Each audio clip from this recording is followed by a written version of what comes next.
Hello, and welcome to WW Podcast. I am your host, Danae Sweet, and this is episode 58.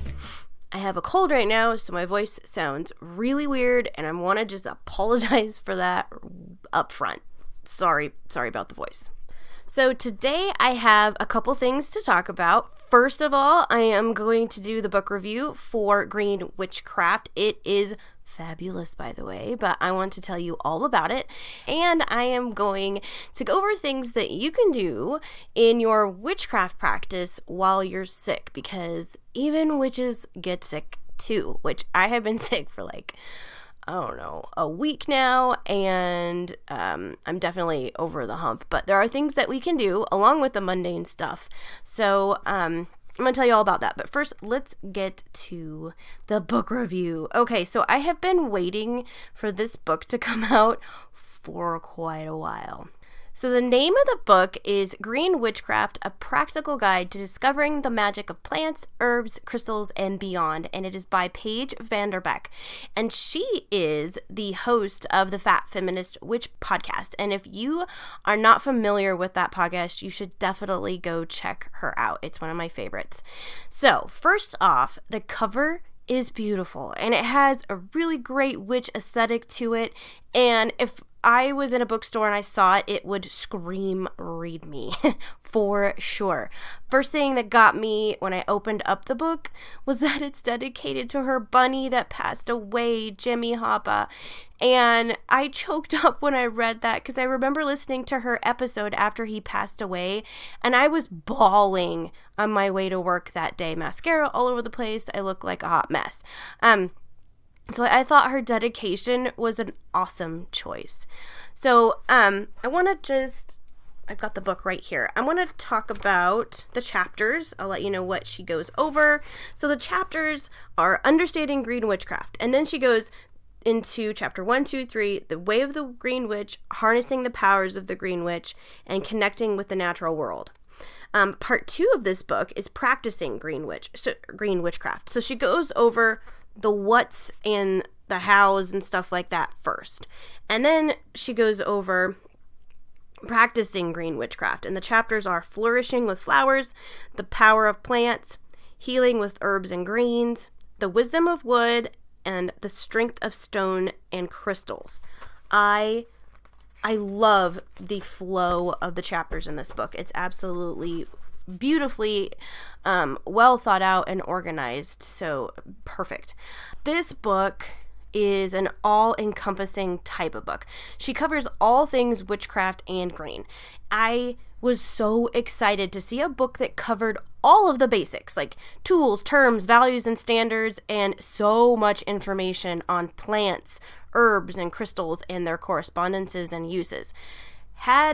I had access to this book over 20 years ago when I first started, I would have had a much smoother start because I was trying to get my hands on all kinds of different books because they all had something different in them that I needed to learn. And this one is perfect for kind of diving in headfirst and learning it in such a great organized way. I really, really loved it. Paige has a way of explaining things and still leaving it feel like if you wanted to put your own flair to it, like a spell or a belief, that it's perfectly normal to do so. So I really like the way that she put all the information out there and then was like, hey, but you do you. As you start out the book, right away, she addresses the excuses and misconceptions about being a green witch. And I think that is fabulous. I've seen witches post on social media saying that they're bummed because green witchcraft calls to them, but they live in the city or are a plant murderer like me. Paige takes the misconceptions and just puts them to rest. Here is a quote in the very front of the book that I thought was very important. She's talking about the green witchcraft as a practice and lifestyle, and she says, if you're still unsure if green witchcraft is for you because you don't fit the image of a witch you have in your head, go ahead and give your head a shake, because here's the truth. Anyone can be a witch. I loved that. I loved that she was like, anyone can be a witch. You don't have to be the aesthetic that you see on social media. And I really like that she put that in the book. I think that's very important for all of us, new witches and practice witches, to make sure that we realize that, like, anybody can be a witch. Don't judge. I love that while she's talking about green witchcraft path, but acknowledges that not everyone goes about this path the same way, and it's perfectly okay to do something different. I think that was a really important thing that she put in there. Some of my favorite parts of this book are the plants and practice section and the herbs and greens and practice sections. She has very well written spells and ways to use your plants and herbs, as well as gardening tips, which I definitely needed. I was taking notes like crazy when I read these particular sections. I loved it. She even wrote a willow tree meditation, and while I have none on my property, and it's really seriously cold as hell right now, I still did it, and I visualized myself sitting underneath a willow tree, and it was really well-structured meditation, and it didn't take up more than like 5 minutes for me to do, and I finished it feeling grounded and centered. And I also got to dive into my imagination for just a bit and be transported to a warm spring day in my mind instead of the cold, snowy one that's my reality at the moment. I also very much enjoyed the Earth Star Chakra meditation. I hadn't really worked with that chakra much, which seems like I probably should have, though. It was a beautiful experience. She put so much thought into this book. I really love the way the meditations are dropped into the chapters exactly where they need to be to get the most of the knowledge that you just absorbed. I really love the placement of those. It's very magical. Then there's the crystal section, and you know me, I am a crystal addict, so this was right up my alley. I actually did one of the spells called Crystal Plant Medicine spell with 2 new plants I had gotten and one that I was in the process of killing. I seriously have no green thumb. I'm terrible. The old dying plant perked up within about, 24 hours, and the new ones are flourishing. And I kill all plants. I killed an air plant. They're an air plant. Like, they live off air. You, like, spritz them every once in a while and they live. I killed it. It's dead. I killed that and 2 cactuses. So, that's saying something. Honestly, all in all, this book was everything I had hoped it would be. This book has been on my nightstand and seriously near me since I got it. It's been in my purse. It's went with me when I go places. It was in the bathtub with me at one time.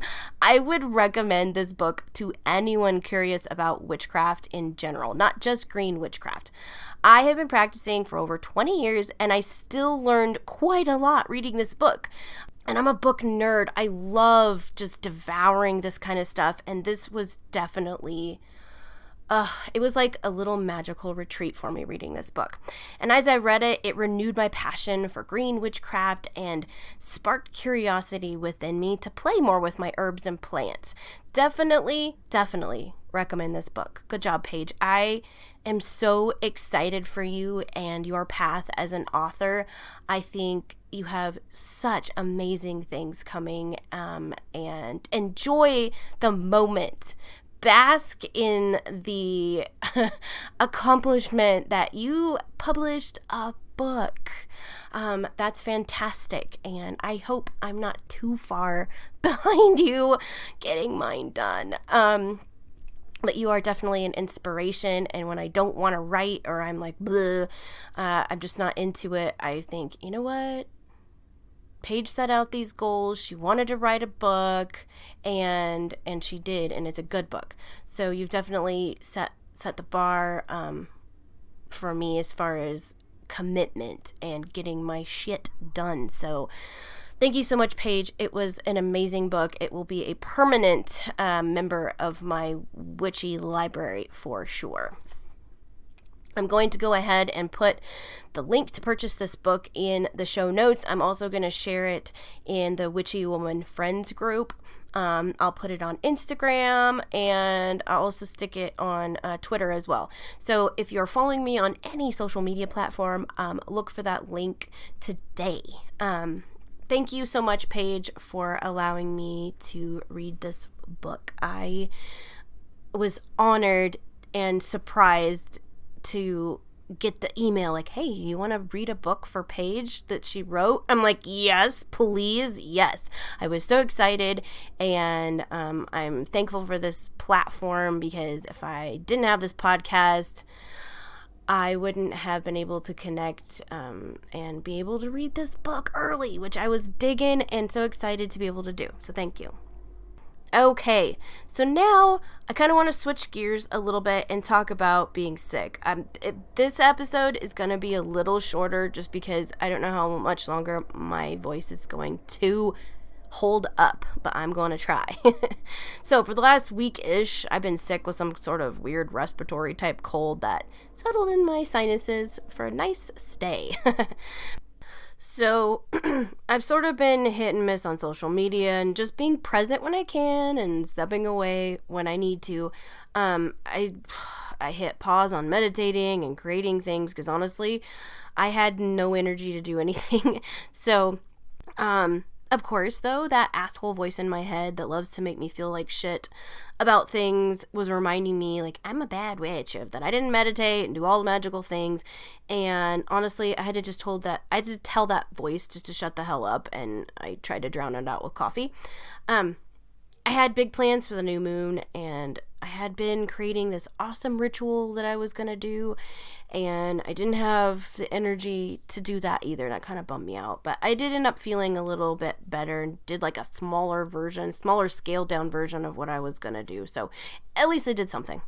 So anyway, I thought it might be cool to do an episode about the things I do as a witch while I'm sick to get better. Of course, I do the mundane things. I drink a shit ton of water, nap when I can, I run the humidifier, I take my vitamins, and, just hope that things run its course quickly. And if I need to, I'm going to go to the doctor. If it gets bad, if I feel like I've got an infection or a fever too long, I definitely go to the doctor.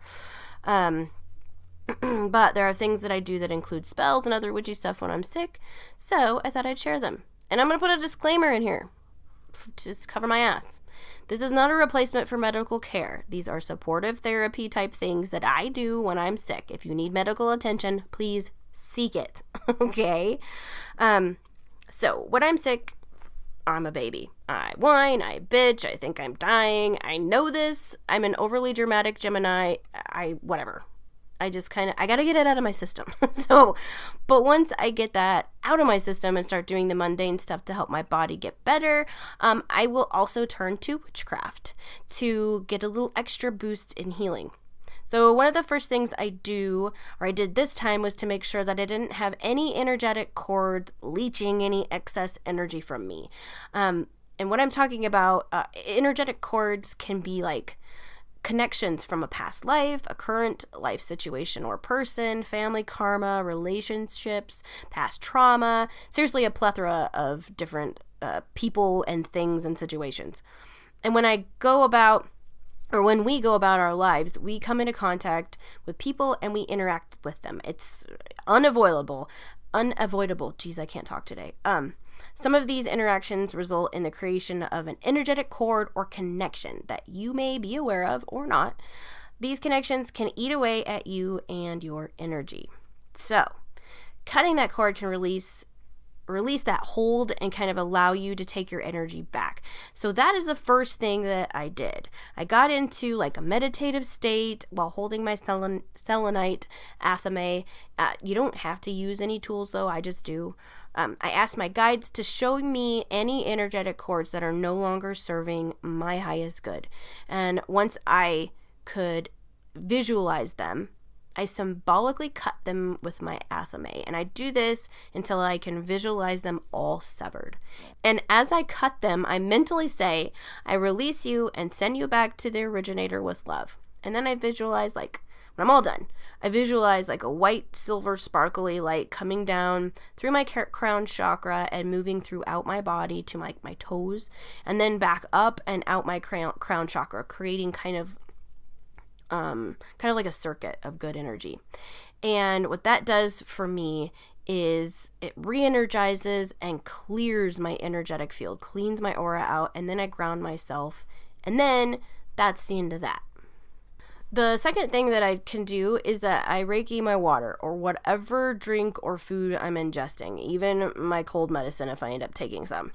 If you aren't a Reiki practitioner, you can always ask whatever deity you'd like or angel to bless your food and drink to enable fast healing. It's something that I forget that I can do as a Reiki practitioner, but it really does make a difference. And it should be a daily practice for me, but I'm lazy and I forget. The third thing I do when I'm sick is to take ritual baths. I do a detox bath and I'll Reiki the water and ask whatever deity I think may help with healing, or maybe an angel to charge the water with healing properties and remove the sickness from my body.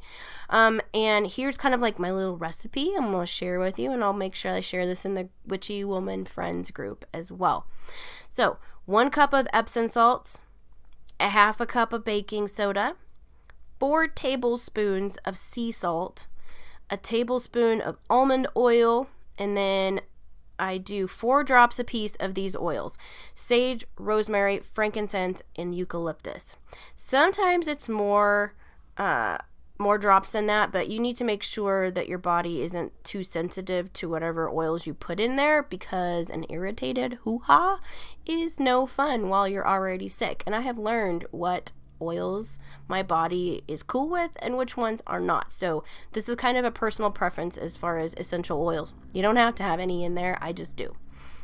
Sometimes I'll sprinkle then a handful of calendula, flowers, lavender, maybe some little rose petals for self-love if I'm feeling fancy. And then I add a bag of crystals and I hang them from the faucet into the water. So you like those little like see-through colored, I don't know, I think it's called muslin bags. I don't know.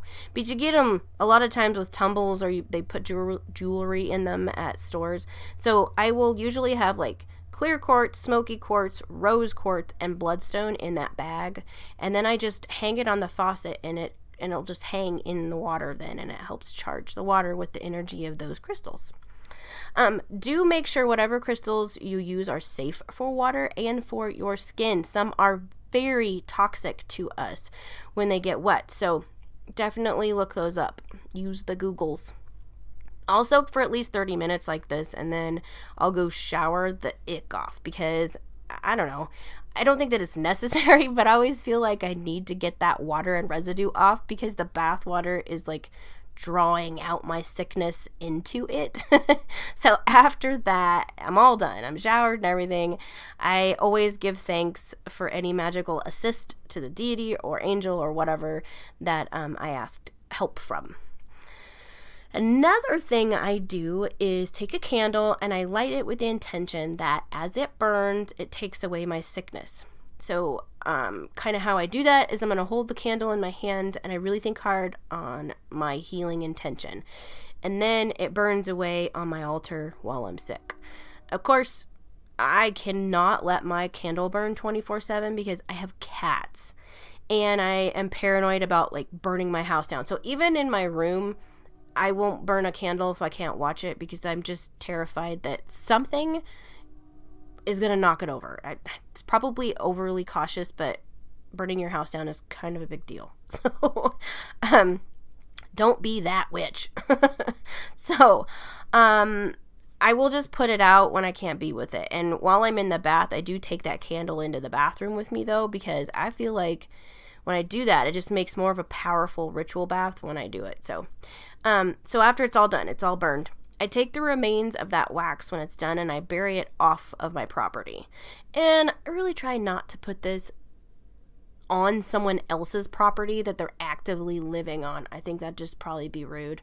So I take the remains, and I'm sure, seriously, I wish somebody could get a video of this because I'm sure it's hilarious. So picture me in my tie-dyed kitty cat PJs. So I have like these PJs that are literally tie-dyed with cat heads on them, and then I wear most of the time, I wear like a tie-dyed shirt that has like a Rastafarian cat on it that's baked. So imagine me wearing that with snow boots and like a really shitty messy bun. And I don't pull off messy bun. I ended up looking just homeless when I do that.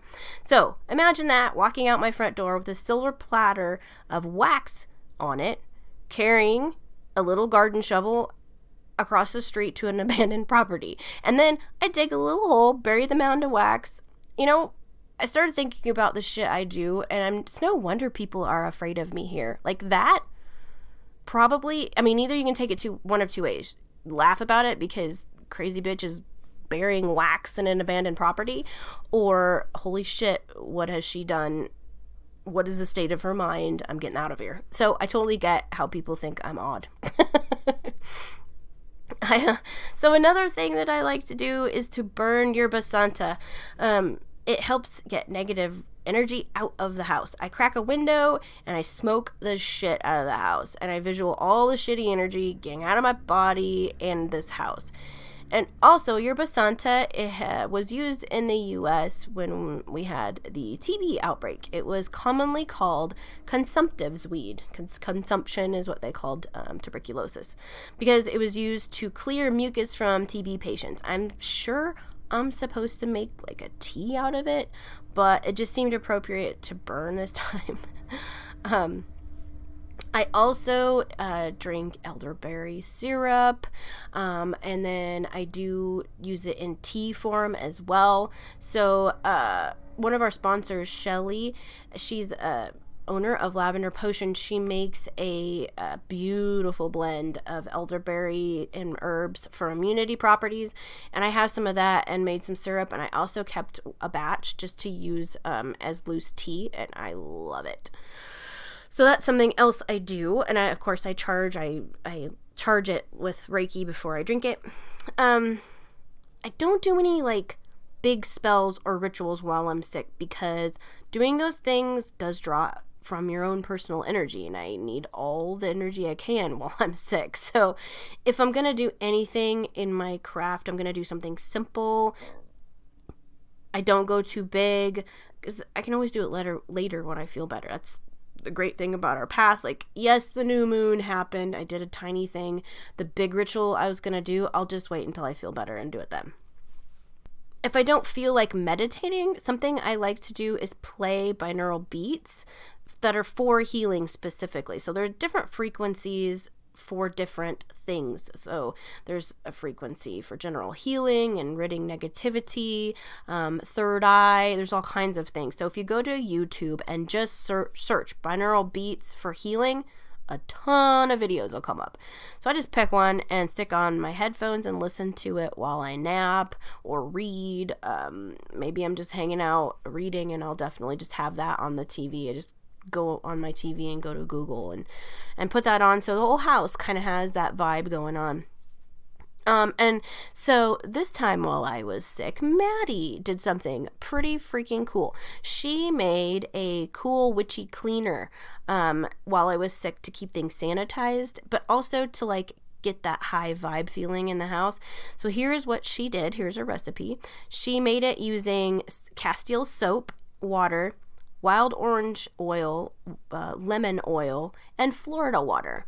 And she used that. She put like, I don't know what she said, like in her like spray bottle. We have like just the generic spray bottles. She put like, I have a pump Castile soap dispenser, and she put like 3 or 4 pumps of Castile soap, and the rest of it was water. Oh, and witch hazel. She added witch hazel to it. Anyway, she cleaned the surfaces, everything I touched, she would like clean, and then she just kind of did the whole house, like all of our surfaces, the countertops, the TV, everything. She did that. She also sprayed it on like our doors and cleaned up everything. Smells amazing, and definitely felt like things were lighter when she was done. So, thank you, my witchy daughter, for that. So yeah, those are the things that I do, and I'm sure there's a shitload of other things. Oh, I know what, there's So Paige of the Fat Feminist Witch, she did an episode once and she talked about charging her medicine on with crystals. So I've been doing that too. Like I have this little offering bowl and I filled it full of healing crystals, and then I put my prescription bottles that I take every day, and then I also put this, while I was sick, I put my cold medicine in there. I'm taking some stuff just to clear out the gunk in my head. So I put that in the bowl of crystals as well. So I have been doing that. I forgot to mention that. But yeah, I will try to find the episode that she mentioned that, and I'll put that in the show notes as well and in the group. But it was a really cool episode. I'd never thought of that, like to take my crystals, because I use crystals for just about everything. They are all over this house.